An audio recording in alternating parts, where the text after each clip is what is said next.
Hi everybody, I'm Bree the Plant Lady, checking in with the last April weekly garden tour. I can't believe that the month of April has ended, but I'm super happy to be home. I'm actually going to be home for over a month, so I unpacked my suitcase and put it away, and I'm thrilled to see that so many poppies have started to bloom. So let me turn this camera around so that you can see all the sights.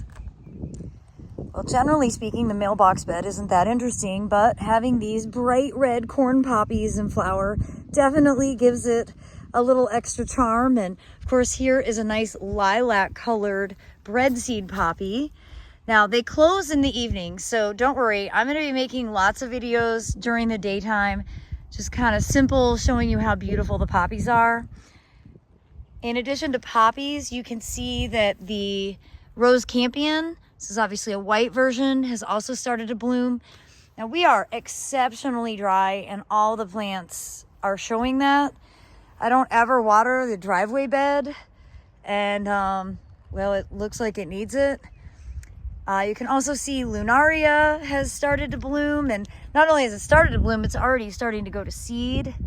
And eucomas are popping up everywhere. I've got some weeding to do out here that I am going to get to. And overall, it's just really exciting this time of year.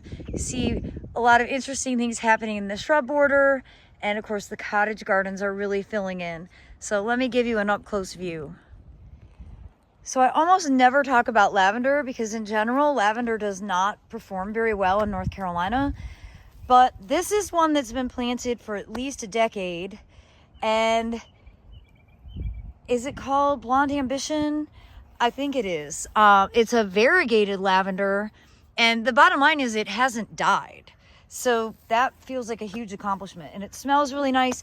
It's up here under a live oak. So it's dry. This bed does not get irrigated, and that's probably why it's doing so well. Now, it's really funny. The birds have been depositing seeds of all kinds of things, including Calicarpa, which is actually recurring all over the garden, but also the only healthy dogwood that I have on the property is growing literally a foot from the live oak, but that was from a bird depositing seed. Now I wanted to show you here the Doia. I think this is Doia sichuanensis, or maybe it's gracilis. I don't know. I'd have to look it up. I'm not sure, but it's a really great, obviously large shrub. You know, these have been, everything in this border has been planted 13 years and with very limited pruning and planted far too densely. But, you know, that's sort of the point of a shrub border, so you don't see through it. And this is always an absolute favorite of mine. Now, unfortunately, underneath it is the Lespedeza that I don't love, but I'm not ambitious enough to get rid of. And it's really taken over. And what I don't like about it is that you have to cut these old stalks off. And some years you don't, but this year you do. And we weren't even cold this year. So that's just like a little too much maintenance. And in addition to the fact that you can see how it's just like spread everywhere through this bed. I would not recommend planting this. This is Little Volcano.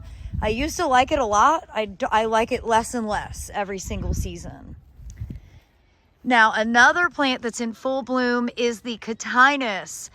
And this is, of course, the smoke bush, named for its incredible smoky flowers that aren't showing up that well in the evening light. But it's a spectacular plant. Again, really easy to grow, but it's a tree. You can see it's a multi-stem tree. And so plant it in a place where you can let it get to size, because then you really get to enjoy this outstanding display. Well, because I like to show you the good, the bad, and the ugly, I am showing you vetch, which is actually quite pretty at this stage when it's flowering. You see how tall it is? It's like climbing more than 6 foot high in this juniper. Here's where it's all coming from. And it has 1 million seed pods. So these are the seed pods. I'm going to try and get out here like tomorrow and pull all of this out before the seed pods start to turn black, because once they turn black, all the seeds shatter out and, well, you're in for a lot of weeds in the future. And so I kind of have a few days to get this task done, and I'm making sure that I hold myself accountable and do it. As you can see, you know, it's all over. The seed pods aren't mature yet, so there's still time to pull them and, at least in theory, eliminate one more generation of seedlings. A few years ago, I really set out to get the ground plane covered in this bed. I didn't want to have to mulch it anymore, and I think it's really starting to happen. Nice to see the self-seeded Silene, the rose Campion. These are dwarf crepe myrtles that, you know, I don't do anything to. They're fine. Lots of pycnanthemum meandering through the bed, and really nice to see irises coming up. This big stand of phlox. I have not pruned this phlox down because it's not growing as vigorously because it's so dry. This bed did not get the same sort of soil enhancement as the bed out back, which did get pruned by the students that were here last week. But now you can see here again is more of that Lespedeza little volcano. And, you know, the irises are definitely making this bed look a little more interesting. I need, again, to come through, clean out all the old stalks, you know, pull these out. I think Aiden and I are going to lightly mulch edges just to make everything look neat and tidy in preparation for the spring open garden, which is now less than 2 weeks away. Well, I can't believe that spring open garden is less than 2 weeks away. I am just back from the mountains, like just a few hours ago, and I got great plants from Carolina Native, and I have orders coming in from New Moon and North Creek. So I will make a video that shows you all the plants that will be available. Remember to mark your calendar for May 11th from noon to 4 p.m. It's free, no registration, rain or shine. We have an awesome face painter, and she's also bringing pottery to sell. I've gone through my personal library, and we'll have a bunch of books available, not just books I've written, but lots of other horticultural books. And well, the gardens are, I think, going to be like prime for the weekend. Hopefully we will have good weather, but remember, it's rain or shine, and this is a Brie event, so it's always a very high likelihood that it will rain, and we desperately need it, so I won't even be offended. Well, under the big live oak here, which you can see, I'm really pleased to see like the lettuce and mustard is all bolting. Oh, I see more cleaver. How is it even possible? I have done what I thought was a good job getting rid of this. This is my absolute worst plant, and it's going to seed, and Reginald and Sophia get it in their fur, and they get dreadlocks, and you have to cut them out, and they hate it.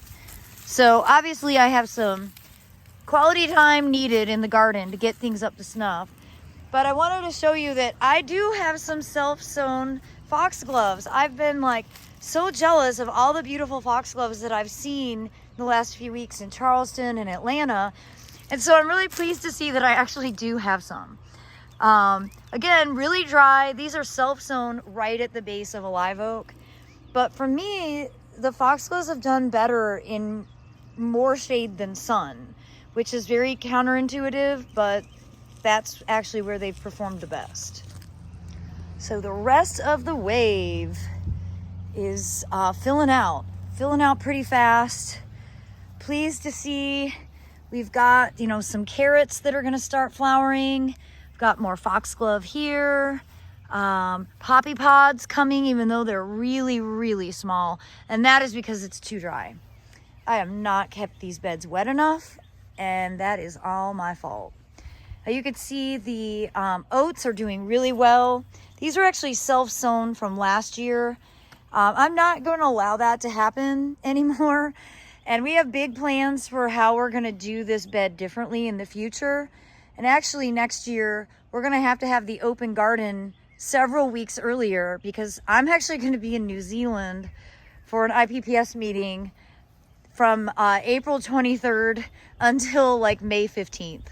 So we're going to do the open garden earlier than ever. And We have some plans to sow this in September so that the wave will be in full bloom for mid to early April. And I just want to acknowledge Ava Grace, who just had her 4th birthday. Little Spartanburg street cat. She loves to nibble on oats. And of course, Reginald is over here guarding the main bed. And he is, poor thing, is allergic to mosquitoes. And they bite his ears and he gets these horrible bloody marks. And we haven't been able to find anything to prevent it from happening. And like the topical pesticide doesn't actually work against mosquitoes. So if any of you in the Brain Trust have a solution, please let me know, because it's so sad. He's such a sweet boy. Now, color me shocked. I know I showed this probably a month ago. I was like, oh my gosh, are these cosmos starting to sprout? And they are, and they're blooming. And so, you know, that makes me wonder if I shouldn't be sowing cosmos earlier for a spring display. These are all self-sown. You can see they're all over. And really, they're really all over. Holy smokes. Holy smokes, you guys. I did not realize how many cosmos were in here. We sowed them last year. They didn't really do that well. So that's odd. But that gives me a new idea for maybe what this can look like for the summer, and we won't even have to disturb it as much. I really do like the texture of the oats mixed in. Of course, the poppies are all pretty small, but they are still in here. Hopefully they will start blooming in time for everybody to visit. This is barley, looking quite good. And we've had a bumper crop of flowering apricots. I just stepped on this one. And my aim is to start picking these up, sowing them in communal flats so that we can germinate them and have some Prunus mumes available for sale. Now across the driveway in this shrub border, which is also exceptionally dry, but it's great to see that like baptisias are getting ready to start flowering. We've got a rose that's in bloom. No, I do not remember the name of it. The tiarella is just about finished. You know, I love this combination with the carex and the eucomis together, particularly at this time of year when the eucomis is still really bright burgundy. And as we come along here, I really wanted to show you this Weigela that's in bloom. And actually I've been contemplating making this a walkway through here, just doing some cutbacks. And this bed is really big. It's hard to get to the center. And I wouldn't mind having the walkway so that you could get closer up to this beautiful plant. I don't remember the cultivar right now, but I'll try to find it. But it really is terrific with the chartreuse foliage and the incredible pink blooms. And it's a rebloomer, though for me it doesn't rebloom as well because it's in so much shade now. When I first planted this was a full sun bed. Remember, these live oaks went in 2 years after the beds were built. And really the live oaks obviously are going to create a massive amount of shade. Well, it's certainly exciting to see that the Jetstream oak leaf hydrangea is starting to put out flower buds. That's going to be beautiful. I need to cut every single one of these hellebore flowers off tomorrow. Super important. Actually thinking I should remove them and I should take out the Nandina because let's face it, I don't need either one of those plants. And I'll just give you a pan of the whole driveway bed with Reginald guarding it. That Phlomis fruticosa is awesome.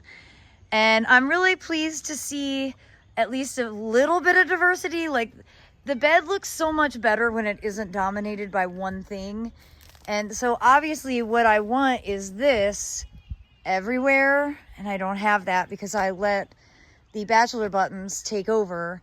But it's good to have this, and this is good to have this as a reminder to not, I don't think I'll even sew bachelor buttons in this bed next year, because this is not what I was aiming to create. Even the grains are like hidden because the bachelor buttons are so large. So the clumps of grains, which we're really supposed to read as very purposeful, are sort of overrun as a result of so much centuria. So good lesson. You know, it is possible. They're very capable self-sowers. I should have removed 50% when I was talking about doing that back in January and February, and I just didn't. And so that's my own fault. But I think overall, it's still a really pretty bed to get your picture in front of. And, you know, to be honest, that's part of the joy of the Spring Open Garden being Mother's Day weekend, that people can come and have beautiful family pictures in front of a border like this that is relatively unique, to give a sense of place and a sense of season. All right, I'm going to end the tour here, and I'm going to catch back up with you tomorrow when I've had some rest. The backyard is looking awesome. There are so many poppies in bloom, but I want to capture that with better light. So I certainly hope that you'll tune in tomorrow to see the second half of the last April weekly garden tour. And I, of course, hope that you will come for a visit to the Spring Open Garden on Saturday, May 11th. As always, thanks so much for watching, and happy gardening.